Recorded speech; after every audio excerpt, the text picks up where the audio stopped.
Hey folks, everything new under the sun. Quick update. Things are moving quickly. Twitter is all afire in terms of what's happening in Russia. And this may be old news by now, but Putin is on the move. He has left Moscow. Moscow is basically under martial law. There's military all over. Prigozhin, head of the Wagner Group, and his group are moving quickly to Moscow, and there's apparently limited airstrikes. The Russian army is not fighting back that hard against this. This could actually mean a coup potentially could take place if Putin doesn't have a lot of allies and if people aren't loyal to Putin. So this is a tweet by Mariel Knopfel and apparently retweeted by Elon Musk. As the coup continues, here's the latest. Worries of Russian nuclear warheads moved to Belarus. Wagner forces continue their advance to Moscow with limited strikes by the Russian Air Force, which is interesting. So the Russian Air Force, they're kind of doing the minimum required, maybe, to comply with the commands of the commander-in-chief, Vladimir Putin, but they don't look to be going hardcore against Prigozhin. Is there a significant revolt among, and Russia's a communist country, I mean, call it what you will, and there's not a lot of people that like Putin. They will say they like him, but it's a communist country, so they can't say they don't like him. And there's a strong force that are a political force against Putin as leader, so Prigozhin could have a lot of support, which is interesting. And it seems there's folks in the military who are supporting them. This is, let me go back, I'm going to go here. This is, let's see, reports of Putin and other officials leaving Moscow and heading towards St. Petersburg based on movement by military VIP aircraft.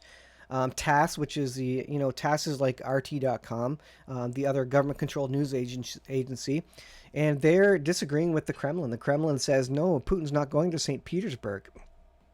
So thoughts of this particular person, it says, my thoughts, this is a military coup.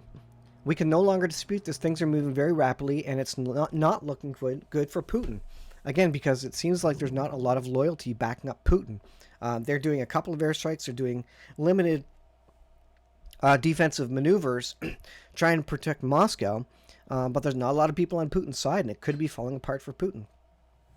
It says, we are seeing limited military clashes there, showing likely defections among Russian forces. There's a lot of Russians who would be happy.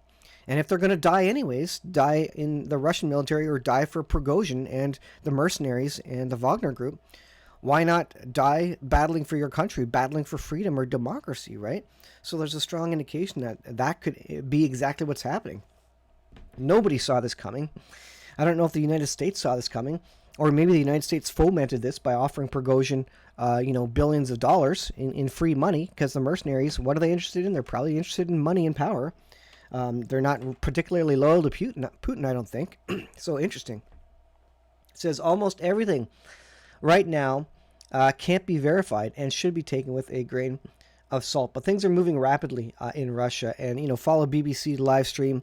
Any Western media outlets, they're likely at this moment in time, because this is kind of hot off the press, a lot of it's going to be fairly accurate reporting. There's probably not going to be a lot of spin because this is in favor of NATO, so they don't have to spin this stuff if this is actually going on.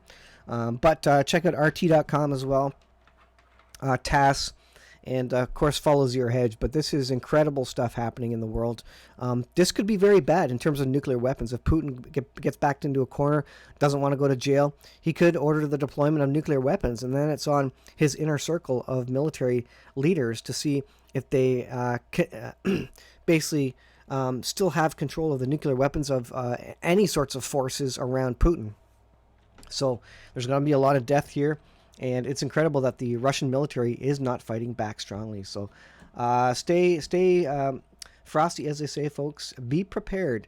This could blow up. This could go very badly, or it could be a very good thing in terms of the Russia-Ukraine war. But I suspect we're going to see some unexpected things happening. Thanks for watching. We'll see you in the next video.